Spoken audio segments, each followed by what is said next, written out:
بسم اللہ الرحمن الرحیم۔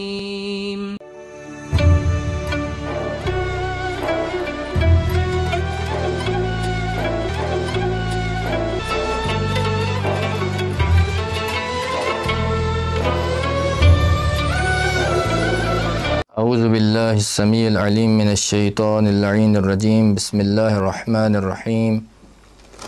الحمد للہ رب العالمین والصلاة والسلام علی عبادہ الذین اصطفى لا سیما علی محمد المصطفى وعلی آلہ الطیبین الطاہرین المعصومین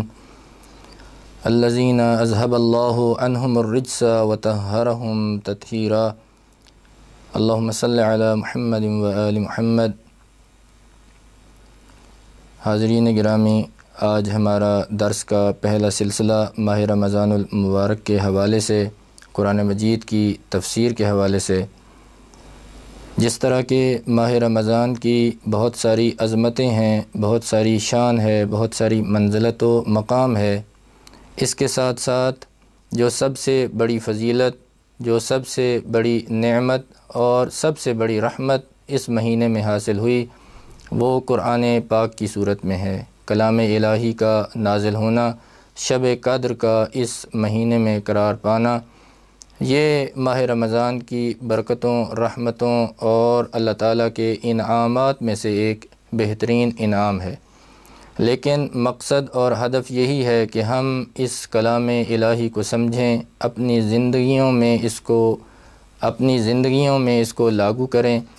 اور اپنی زندگیوں کو بہترین طریقے سے سنواریں تاکہ ہماری آخرت کی زندگی بہترین ہو سکے۔ اسی سلسلے کو لے کر چلتے ہوئے ہم نے کچھ صورتوں کا انتخاب کیا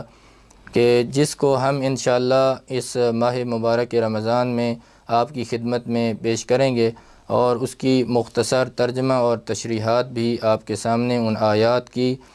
جتنا ممکن ہو سکے گا آپ کے سامنے پیش کریں گے تاکہ مومنین اس سے بہترین طریقے سے استفادہ کر سکیں۔ اسی میں سے ہم نے آج جس سورہ کا انتخاب کیا ہے وہ سورہ حدید ہے۔ سورہ حدید ان ایک صورتوں میں سے ہے کہ جو اللہ کی تسبیح سے شروع ہوتی ہیں۔ ان 7 صورتوں میں سے ایک سورہ حدید ہے کہ جو تسبیح خداوند کریم سے ابتدا ہوتی ہے، شروع ہوتی ہے۔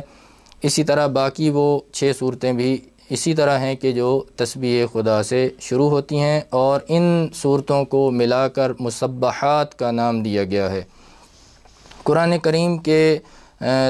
ترتیب کے اعتبار سے دیکھا جائے، قرآن مجید کے اندر دیکھا جائے نزول کے اعتبار سے، تو یہ 57 نمبر سورہ ہے، اور جس کو اللہ تعالیٰ نے پیغمبر کے دل پر نازل فرمایا، اور یہ مدینے میں نازل ہونے والی سورہ ہے۔ یہ سورہ قرآن مجید کے 27 پارہ کے اندر تقریباً لاسٹ میں، آخر میں جا کر یہ موجود ہے، اور اس سورہ کے نام گزاری، اس کے نام رکھنے کی وجہ، اس سورہ کے اندر ایک آیت جو 25 نمبر آیت ہے، اس کے اندر حدید کا ذکر ہے۔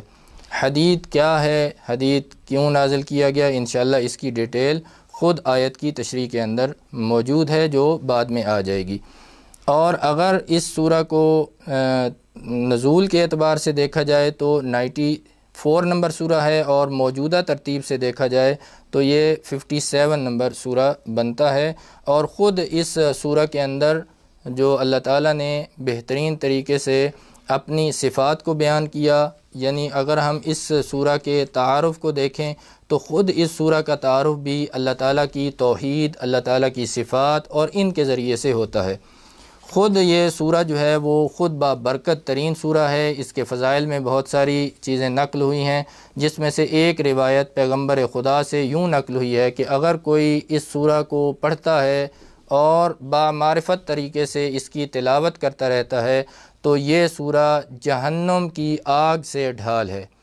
پھر ایک روایت کے اندر ذکر ہوا کہ اگر کوئی اس سورہ کو مکمل مطالب و مفہوم کو سمجھ کے پڑھتا ہے تو اس کا ایمان توحید کے متعلق کامل ہو جاتا ہے، اس لیے کہ اس کے اندر اللہ تعالیٰ نے اپنی شان کو، اپنی عظمت کو، اپنی توحید کو، اپنی صفات کو اور اپنی حکمتوں کو بہترین طریقے سے بیان فرمایا ہے۔ جو بھی ان حکمتوں کو سمجھ لیتا ہے، جو بھی اللہ تعالیٰ کے متعلق صفات کو جان لیتا ہے اس کو توحید کا جو کنسپٹ ہے، توحید کا جو عقیدہ ہے وہ اس کا کامل ہو جاتا ہے، جیسا کہ شروع والی آیات میں اس کی تفصیل انشاءاللہ آ جائے گی۔ امام محمد باقر علیہ السلام سے بھی نقل ہوا ہے کہ اگر کوئی اس سورہ کو، بلکہ یوں فرمایا گیا کہ اگر کوئی رات کو سونے سے پہلے مسبحات سورہ کی تلاوت کرتا رہتا ہے اور اس چیز کو وہ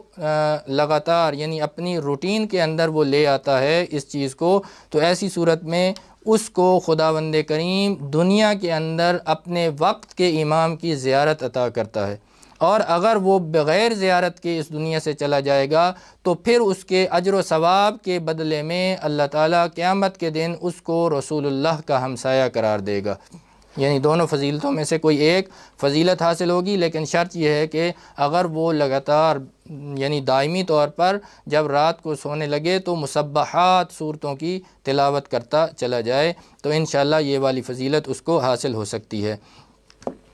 اور رسول اللہ کا وہ ہمسایہ قرار پا سکتا ہے۔ سورہ حدید کے اگر مضامین کو دیکھا جائے، اس کے مطالب کو اگر دیکھا جائے تو چند ایک چیزیں سامنے آتی ہیں۔ سب سے پہلے یہ ہے کہ یہ سورہ اللہ تعالیٰ کی توحید پر مبنی ہے، اللہ تعالیٰ کی صفات اس میں ذکر ہوئی ہیں، اللہ تعالیٰ کی شان اس میں ذکر ہوئی ہے، بعض جو اللہ تعالیٰ کے کام ہیں اس کے اندر افعال ہیں ان کو ذکر کیا گیا ہے۔ پھر اس کے بعد جو مرحلہ آتا ہے خود عظمت قرآن جو ہے اس سورہ کے اندر بیان ہوئی ہے۔ تیسرے مقام پر اگر دیکھا جائے اس کے مطالب اور مضامین میں دیکھا جائے تو مومنوں اور منافقوں کے آخرت کے جو حالات ہیں، قیامت کے جو حالات ہیں، مومن کیسے آخرت کے حالات کو فیس کریں گے اور منافق کس طرح آخرت کے حالات کو فیس کریں گے، یہ بھی اس سورہ کے اندر بہترین طریقے سے بیان ہوا ہے۔ ایمان لانے کی تشویق دلائی گئی ہے، اور ایمان لانے کی تشویق دلانے کے ساتھ ساتھ اللہ تعالیٰ نے ان اقوام کا بھی ذکر کیا ہے کہ جو اللہ کے نافرمان تھے، اللہ کی توحید کے انکاری تھے، رسول اللہ جو اللہ کے رسول تھے ان کے مخالف تھے اور ان کے ضد میں کام کرنے والے تھے، ان کے ساتھ کیا ہوا، ان کے ساتھ کیسا سلوک کیا گیا تاکہ انسان ایمان کی طرف آئے، ایمان کی اس کے اندر تشویق اور رغبت پیدا ہو جائے۔ راہ خدا میں خرچ کرنے کی کیا فضیلت ہے، خود یہ ماہ رمضان خود راہ خدا کے خرچ کرنے کی طرف تشویق دلاتا ہے۔ اسی طرح اس سورہ کا ایک جو حصہ ہے وہ اسی پر مبنی ہے، اس کے مضامین میں ایک مضمون یہ بھی شامل ہے، اس کے مطالب میں ایک مطلب یہ بھی شامل ہے کہ راہ خدا میں خرچ کرنے کی کیا فضیلت ہے، اس کی طرف بھی شوق دلایا گیا ہے۔ اسی طرح اموال دنیا اس سے بے رغبتی اختیار کرنا اور آخرت کی طرف توجہ کرنا، پھر غریبوں، فقراء، مساکین اور ان چیزوں کا خیال رکھنا اس سورہ کے اندر بیان ہوا ہے۔